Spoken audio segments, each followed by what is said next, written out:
Hi，大家好，我係 Holly。今集開始之前，我想同大家分享一件事，係關於一個媽媽同佢5歲嘅女嘅一段對話。有一日，佢個女就問佢：媽媽，點解公公婆婆咧成日都會嚟睇我哋嘅？媽媽就話啦：因為公公婆婆中意你咯，所以佢成日都會想嚟睇下你㗎。點解佢哋會中意我㗎？因為你乖咯，所以你公公婆婆咧就會錫你，會中意你咯。乜我乖咩？你都乖㗎，你都有做過乖嘅事㗎，所以公公婆婆就中意你咯。個媽媽咧開始唔知點樣答佢啦。喺呢件事件裏邊，我睇到幾樣嘢。第一，愛係冇條件嘅，冇原因嘅。公公婆婆中意女女係因為佢哋愛佢，就係咁簡單。第二，我哋話俾佢聽，你乖就係有人中意，有人錫噶啦，即係暗示咗俾佢聽，你曳就會冇人中意，冇人錫噶啦。第三，我哋成日都會將乖、將聽話放喺後邊。我哋大人 set 咗乖嗰個 standard 喺度，你睇書就係乖，你坐定定就係乖，你唔駁嘴就係乖，你勤力讀書就係乖，你準時沖涼、自律各樣嘢就係乖。我哋無意之中灌輸咗好多信息俾佢聽，你要乖，你要聽話，你要做我哋嗰個 standard， 你先至會有好日子過，你先至會有人中意，有人錫。如果唔係嘅話咧，你就冇人中意，冇人錫噶啦。上一集我哋都好強調嘅就係我哋要得到自己中意自己，而唔係要去獲得別人中唔中意自己。我哋嘅生存唔係依賴人哋嘅中唔中意，或者依賴人哋嘅眼光嘅。一個小朋友唔會天生就自我否定嘅，係因為我哋大人曾經咧無數次否定佢，佢先至會有自我否定嘅行為。我哋平時會同佢講道理嘅，會教佢你要自己學識愛自己，自己中意自己，唔好理人哋咁多點講啊，唔好理人哋點睇你。其實佢收到嘅信息唔係淨係你同佢講道理嗰個時刻噶，係你生活日常同佢嘅交接，佢哋收到嘅信息係佢樣樣嘢都做得唔好。我哋會怪責佢哋唔刷牙、唔沖涼啊、唔食嘢啊、揀飲擇食啊，掛住玩唔做功課，掛住睇電視唔做功課，掛住睇電視唔溫書，倒寫嘢又要俾人鬧，整碟嘢又俾人鬧，食飯食到成台都係又要俾人鬧，諸如此類，我哋都充滿咗怪責嘅意味喺度噶，所以佢哋懷疑自己唔乖咧，係因為佢哋收到呢啲信息啊。唔係佢天生覺得自己唔乖㗎。呢個媽媽嘅個案咧，唔係單一嘅例子。我小朋友都有自我否定嘅行為，咁我可以做啲咩咧？我咪反思咯，反思一下自己過往係咪講咗好多衰嘢啊？諗下我自己嘅行為上、言語上俾咗啲乜嘢嘅錯誤信息佢啊，然後再喺將來嘅個別事件裏邊去揾到一啲肯定嘅地方，而唔係一啲否定嘅地方。一個小朋友究竟佢係唔聽話定係有主見咧？係我哋嘅選擇。recap 一下先，上一集我哋講過自卑感，人天生就係因為有自卑感，所以我哋會發奮圖強，努力向上，我哋會增值自己，提高自己嘅自信心，從而咧就解決到我哋自卑感嗰個問題啦。但係如果我哋努力向上係為咗叻俾人睇，做俾人睇，又或者你有上一集講過嗰啲言行舉止嘅話咧，都係在意別人嘅目光，係為咗人哋嘅眼光而生存。如果你依賴人哋嘅態度、人哋嘅反應嚟決定自己開心唔開心咧，你嘅生存就係為咗別人而生存噶啦。譬如伴侶對自己好唔好啊，錫唔錫自己，關唔關心自己啊，仔女嘅表現啊，覺得自己孤單啊，覺得自己孤獨冇人要冇人理啊，會期待讚賞，期待別人嘅認同肯定，呢啲全部咧都係利用人哋而得到滿足感。如果人哋嘅反應唔係如我哋所願嘅話咧，我哋就會好失落，諗嘢就會好負面，覺得呢個世界好差好壞。人係要活出自己嘅人生，為自己而生存嘅。我哋可以重新去認識自己，了解自己嘅行為，明白自己行為背後嘅真正原因，揾得到自己嘅需要，積極去改變自己，改變思維，唔係為咗任何人嘅，而係為自己而去改變嘅。有人覺得自己唔係負面嘅，好有上進心，識得欣賞自己嘅優點，改善自己嘅缺點嘅，有一定程度嘅自信心。但係又或多或少存在住一啲以自我為中心嘅行為，我哋可以留意下自己有冇一啲抬高自己嘅意圖，即係個焦點仍然喺自己身上。人就係往往將焦點咧擺喺自己身上，而唔識得去實踐同理心。同理心唔係單單只明白人哋嘅感受，體諒人哋，係要識得去實踐嘅。學識咗之後咧，我哋可以改善同人哋溝通嘅一啲陋習，責備式嘅提問啊、反問啊、怪責人哋嘅說話，顯示到人哋係錯嘅，你係啱嘅，或者將對方嘅說話聽成有責備嘅意思，自己就會為自己辯護反擊。揾翻自信心嘅時候，自己咧就會變得強大，唔會咁容易將人哋嘅說話聽成有怪責嘅意思。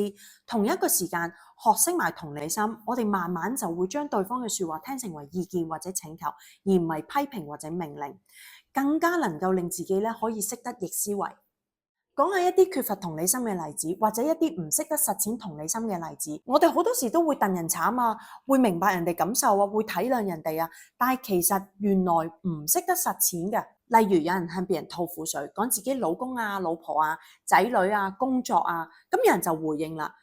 個個都係咁噶啦，仲要嚟咩事添？我嗰個一模一樣啊，我嗰個仲點樣添啊？包裝成係一種安慰理解，但係其實咧係否定咗當事人嘅情緒。同時間佢着眼凸顯自己應付有餘，自己嘅經歷更加勝人一籌，其他人唔識處理，只得佢一個係智者，得佢一個識處理咁樣。可能當事人會振作起嚟，覺得對方講得啱，自己咧就太渣啦，為呢啲小事而煩惱，小題大做，覺得自己唔應該將呢啲事放喺心裏邊。呢個智者好似好成功咁安慰到人哋，令到人哋振作起嚟。但係點解要用令人自我貶低嘅方法呢？佢表面上好似安慰人哋咁，但係實質安慰唔到人哋，反而令人哋難受，自己就沉醉起俾到一個好聰明嘅方法人哋，自己喺度自豪緊，就冇意識到咧自己俾嗰啲所謂嘅辦法，其實人哋都係識嘅。另一種回應就係我好明白你啊 Holly， 我完全明白你啊，因為咧我曾經都試過，我曾經咧咁就要發表佢嘅偉論啦。呢一個反應就係人哋都未講完，人哋都未吐完苦水，佢就急不及待咁樣分享佢嘅往事，炫耀佢嘅不幸。佢缺乏聆聽，佢完全冇將人放喺眼內，佢嘅焦點只有佢自己。當事人明明最初嘅目的係想被聆聽嘅，但係反過來要聽你嘅傷心事。唔好以為人哋遇到嘅事同你經歷過嘅係一模一樣，唔好懶叻咁100%咁樣話明白人哋嘅感受。第三種反應係，如果我係你啊，我就會咁樣做啦，暗示當事人嘅做法唔理想。每一個人都有獨特嘅經歷、獨特嘅過去，唔會有任何一個人可以完全明白另一個人嘅主觀世界。別人對事件嘅反應係經歷累積而成嘅，我哋唔可以覺得自己啱晒，人哋就錯晒。人哋咁樣做法總有佢一個原因。呢一種有機會令到人哋後悔或者質疑自己嘅說話，唔係同理別人嘅手法，唔係一種關心別人嘅手法，反而係一個抬高自己嘅手法。批評別人思想悲觀、固執、自卑，都唔係一個同理別人嘅表現，反而喺度抬高緊自己思想幾咁正面。有啲人成日都會有以下幾句說話掛喺口邊嘅，佢都唔聽人講嘢嘅，你成日都唔聽人講嘢嘅，你聽人講嘢至得㗎，我有講過㗎，係你唔聽啫嘛，總係覺得自己講事實，忠言逆耳，自己係智者，係對方唔俾人話得，係對方中意聽美麗嘅謊言，唔中意聽殘酷嘅事實。覺得自己有嗰句講嗰句，不斷自以為是，以自我為中心，抬高自己，貶低別人，其實係推卸責任。自己技窮，唔識得說話技巧，唔識得表達忠言，就賴落人哋度。唔係內容嘅對與錯，係方式出咗事。呢種人不斷以道理自居，永遠覺得自己冇錯嘅。做女人、做媽媽，切身啲嘅例子，我哋喊嘅時候，往往得到嘅反應咧，都係喊咩啊？喊冇用嘅，幫唔到件事嘅，你唔好理佢咪得咯。喊嚟做咩啊？嬲嚟做咩啊？佢成日都係咁噶啦，有乜好嬲啫？自己攞嚟嘅。缺乏聆聽同埋同理心，往往都係一段關係破裂嘅真兇。今日想介紹嘅書叫《非暴力溝通》，唔係指我哋平時溝通上存在住好多暴力性嘅行為，而係指我哋慣用咗一啲不理解別人，甚至乎攻擊性嘅言論去同人講嘢，咁就會令到人哋難受，甚至乎受傷害。人與人之間講說話咧，存在住好多責備啊，好多判斷，好多批評。冷暴力都係一種暴力嚟嘅，語言嘅暴力都係一種暴力。學識同理心，除咗你係學識點樣聆聽同埋實踐同理其他人之外，你唔會再感覺被攻擊、被糟蹋、被不理解，更加明白人哋內心嘅感受同埋需要。你亦都會學識點樣去表達你自己。有陣時我哋會覺得，哎呀，我哋單方面不斷去同理其他人，當自己不被同理嘅時候咧，你會受傷害㗎。所以你要學識點樣去表達自己心裏邊嘅感受同埋需要，你由改變自己開始。好得意嘅就係，當你學識咗點樣去表達你自己嘅時候咧，你身邊嘅人咧都會慢慢而改變嘅。不過我哋謹記一樣嘢，就係唔好諗住我哋自己改變，對方就一定要改變。我哋唔可以 expect 對方要改變。當對方唔改變嘅時候，我哋就會猛整，就會嬲。改變係為自己，唔係為別人。喺本書嘅一開頭就已經講咗，我哋人有幾種慣性係令到我哋唔識得實踐同理心嘅，包括我哋經常性地分析其他人，我哋會道德判斷其他人，中意同人比較，會將自己比下去。又成日將自己嘅感受賴落人哋度，將自己嘅情緒賴落人哋度，推卸責任，經常性地對別人有要求，尤其是對親密關係嘅人，譬如對你嘅子女或者你嘅伴侶。道德判斷係指我哋慣性去分析其他人，幫人哋貼標籤，話人哋懶、自私、奄尖、hea。如果你同一個比你要求高嘅人共事，你就會覺得佢奄尖挑剔；如果你同一個比你要求低嘅人共事，你就會覺得佢求其 hea 是但。如果嗰個人同你嘅價值觀唔一樣，佢做嘅行為你就幫佢貼咗你覺得嘅標籤，全部都係用你嘅價值觀去判斷其他人。我哋就永遠覺得自己嘅價值觀啱晒，人哋就係錯晒。結合上一本書嚟講，呢個你係存在住一個自卑感，你想貶低其他人，抬高你自己，顯得你自己清高啲。呢一種判斷對方、分析對方嘅方法，係會令到對方產生抗拒心理，對方就覺得自己受批評啦，咁咪會反擊咯，或者為自己辯護咯，或者有啲人被分析、被判斷嘅時候，佢會選擇沉默，佢會選擇乜都唔講，唔係代表佢接受，唔係代表佢思考，而係佢唔想同你嘈，佢唔想跌落呢個權力鬥爭，佢都係覺得自己俾人批判、俾人攻擊嘅，佢都係唔識得同理心。如果佢識同理心嘅話，佢會反過嚟諗下你有咩需要，佢會繼續同你對話，而唔係沉默。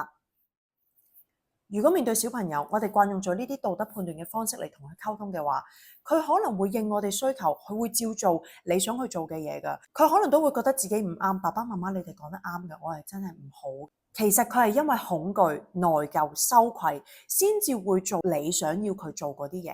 久而久之，佢就會自我貶低、自我否定，睇唔起自己，佢做咩都覺得自己唔得，覺得自己係咁差㗎啦。你對佢哋評論，你分析佢哋，你係想激勵佢，等佢振作，等佢發奮圖強。但係點解要用呢啲令到佢有羞恥感、自我貶低、自我憎恨嘅方法呢？我哋做人係要學識好好善待自己，要好好愛自己。如果你用呢一個評論嘅方法嚟教導佢，佢可能表面上做到嗰樣嘢，但係佢唔識得愛自己，佢最終個人生會好唔開心。比較呢個心態咧，係會睇低咗自己，覺得自己係一個失敗者，你唔中意你自己，唔好講話點樣對自己好啦，你不能夠由心而發嚟對嗰個人好，所以比較係會阻礙到你對其他人，甚至乎對自己嘅善意，係令到我哋唔識得去善待自己同埋其他人，即係缺乏咗同理心。講個明顯啲例子，當你覺得嗰個人咩都好，好幸福嘅時候，佢有一日同你呻一啲嘢，你都會唔想聽，你唔識得聆聽佢，你唔會想同理佢，因為你覺得你自己慘過佢。點樣為之將個感受、將個情緒賴落人哋度呢？我哋好常見就係你令到我好嬲啊，因為你咁樣做，所以我好嬲。呢個就係將你嘅嬲賴咗落人哋度，賴咗落人哋做嗰件事度。我上一集都提過，你嬲係因為你內心有其他 issue， 而唔係人哋做咗嗰個動作嚟令到你嬲。人哋嗰個動作只係激發咗你呢一個情緒出嚟，唔係真正你嬲嘅原因。當對方聽到你嬲，你話係因為佢做咗啲乜嘢嘅時候，佢咪覺得你怪責佢咯，佢有抗拒心理啦。咁佢會點做啊？一係就為自己辯護，一係就反擊，雙方都係缺乏咗同理心嘅表現。作者用咗一個幾好嘅例子，好多時我哋打工仔會講：哎呀，老細壓落嚟啊，我唔得唔做啊，將個責任賴咗落上司，賴咗落公司度。我冇得唔做喎，公司要我咁做，我一定要做㗎啦。如果我哋能夠改口，將呢樣嘢賴翻落自己度，我選擇去做，因為我要保住我份工，負責翻自己選擇做嘅事。你試下諗下，如果當你咁樣講嘅時候，你反而會開心啲嘅，因為你少咗去怪責外間嘅世界，你唔去怪責其他人，唔去怪責公司嘅話，你會多一份體諒。你將個責任孭翻去上身嘅時候，開頭你可能會覺得，哎呀，好似話自己錯咁樣，但係你識得去為你所做嘅嘢負責嘅時候咧，你會覺得自己係一個有承擔嘅人，你會識得欣賞自己，你會更加中意你自己。呢啲全部嘅言行舉止都係一步一步慢慢令到你更加中意你自己一個人，都係慢慢提升你自信心嘅一個方法，一個方式。我哋中意對人哋有要求，尤其是對身邊嘅人。如果對方對你有要求，你會覺得係一種命令式，你會覺得你唔得唔做，去叫你一定要做。當然有啲人係心甘情願咁樣去做，覺得冇乜嘢，咁佢叫我咪做咯，佢講咩我就要照做噶啦。如果你俾人要求你任何嘢，你都心甘情願咁樣去做嘅話，即係譬如老婆奴啦，或者相夫教子嗰啲人啦，咁可能你會覺得冇嘢喎，我覺得好開心喎。久而久之，你係冇咗你自己，你係為別人而生存。呢啲開心咧，只係好表面嘅，你揾唔到內心真正嘅喜悅。講翻我哋要求其他人做啲乜嘢，對方聽起嚟就會覺得係被操縱嘅感覺。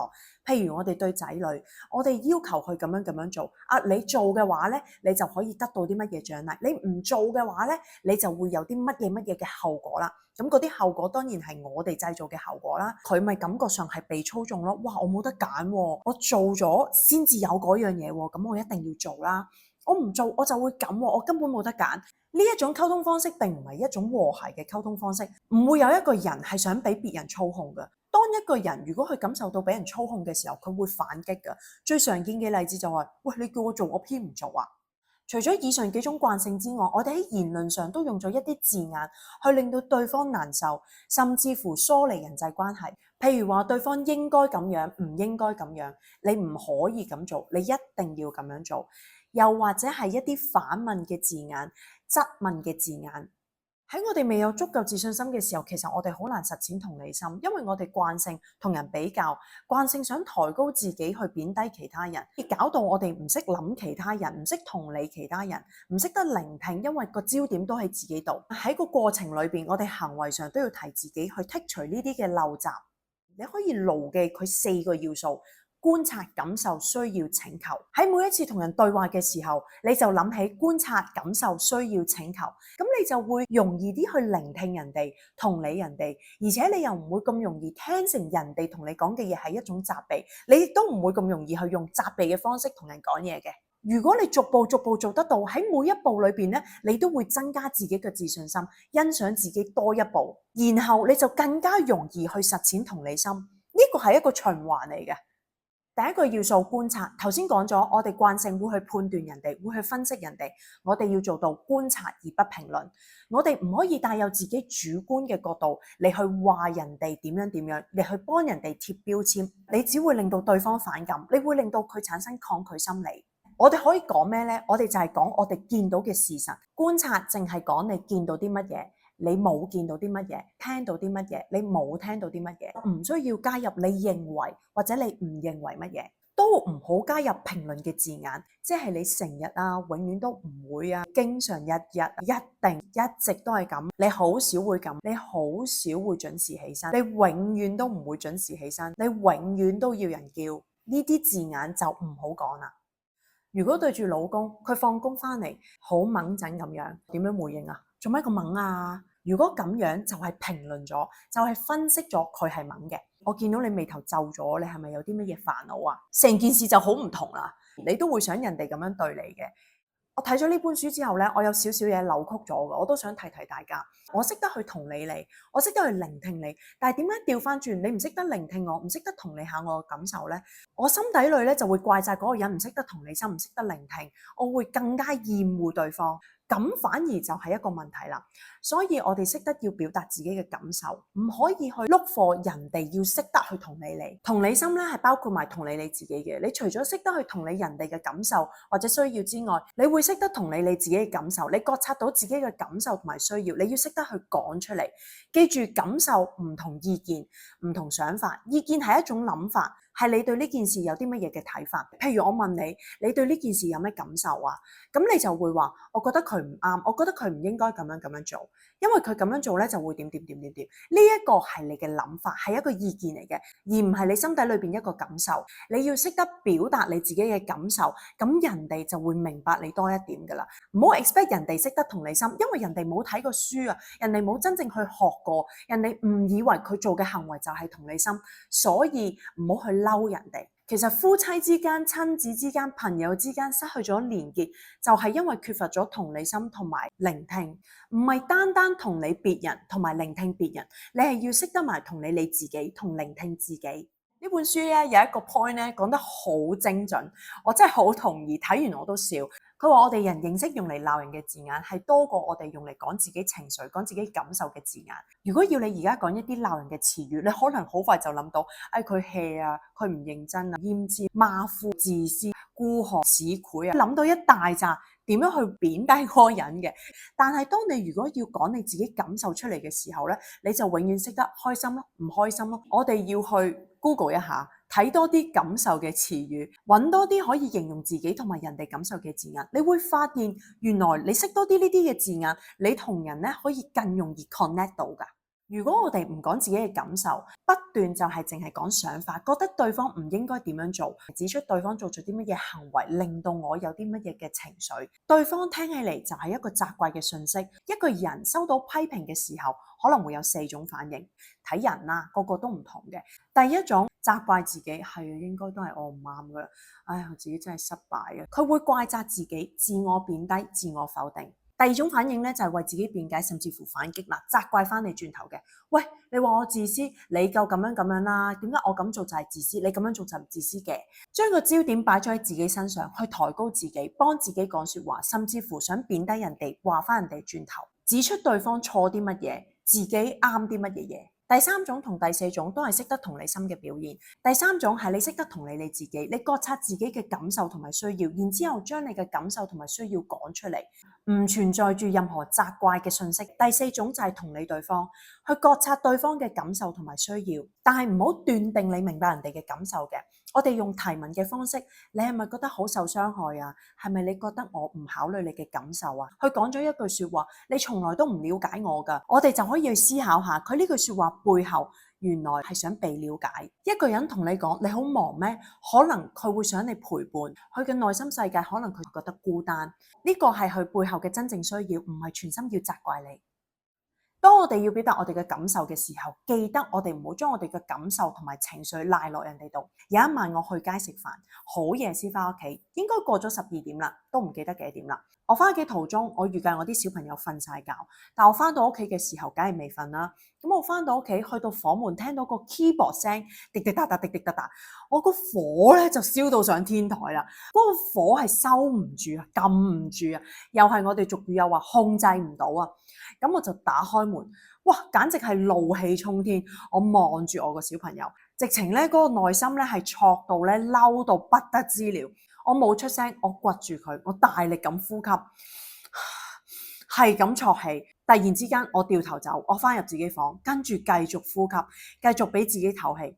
隔一陣，我翻入去個房，佢仲打緊機㗎。我話俾佢聽，頭先我好嬲，因為我翻嚟嘅途中，我預計你會已經瞓咗覺，但係因為我翻到嚟，我所見到嘅嘢同我預計嘅嘢唔一樣，所以我好嬲。然後我個仔係即刻熄機，即刻就同我講唔好意思，以後都唔會咁樣。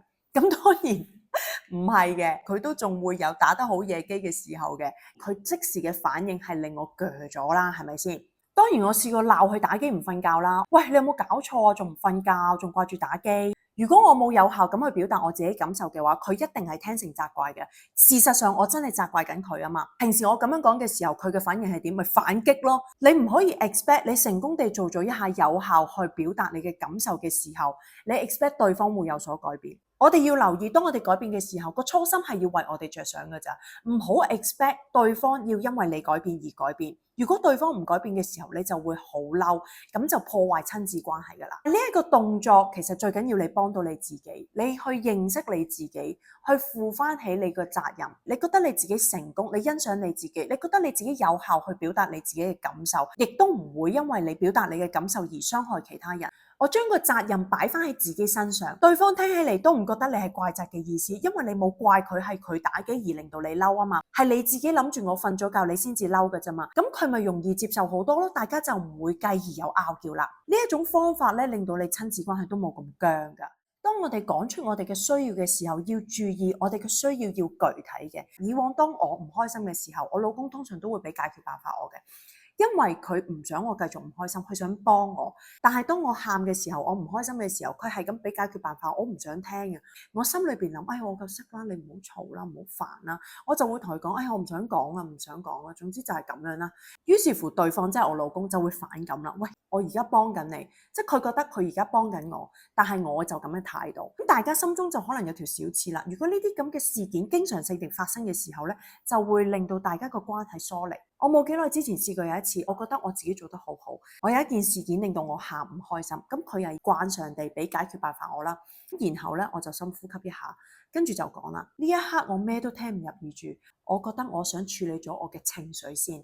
於是乎佢就唔再出聲啦，佢就唔再講解解決辦法，去等我收拾咗我嘅情緒，先至慢慢大家一齊諗辦法去解決咗嗰件事。觀察感受需要請求，最後一個要素係請求。我哋唔可以要求對方做啲乜嘢，但我哋係請求對方做啲乜嘢。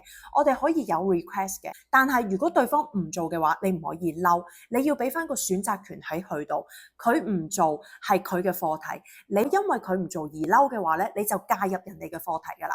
講翻感受同需要嗰個 point 先，你可以請求人哋複述你嘅意思，又或者你可以請求人哋講下佢嘅感受同埋需要，佢想你有啲乜嘢行動而解決咗佢呢一個感受。當你提出你嘅請求嘅時候，請求對方去揾你，你就唔好同佢講話，你可唔可以揾下我嘅啫？你都唔揾我嘅，呢個唔係一個真正嘅請求，係一個怪責嘅意思。請求咧係要正面嘅，係具體嘅，你可以直接具體話俾佢知，我想見你，你可唔可以聽日嚟揾我？記住，我哋係要俾翻個決定權喺佢度，佢嚟唔嚟見你係佢嘅決定。